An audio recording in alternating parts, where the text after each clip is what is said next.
বিয়ের আগদের পর খেজুর বা মিষ্টান্ন বিতরণ করার কথা কোনো কোনো বর্ণনার মধ্যে পাওয়া যায় এবং তা ছিটিয়ে দেওয়ারও অবকাশ আছে, যদিও ছিটিয়ে দেওয়ার আলাদা কোনো ফজিলত বা সওয়াব নেই।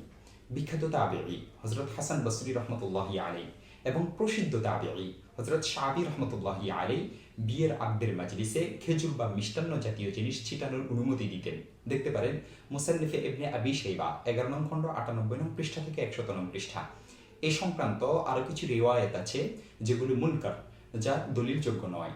আর মসজিদে বিয়ে হলে খেজুর ছিটিয়ে না দেওয়াই উচিত, কেননা এতে ক্ষেত্রবিশেষ হইচই কাটাকাটির কারণে মসজিদের আদব ক্ষুণ্ণ হওয়ার আশঙ্কা থাকে এবং মসজিদ ময়লাও হয়ে যেতে পারে।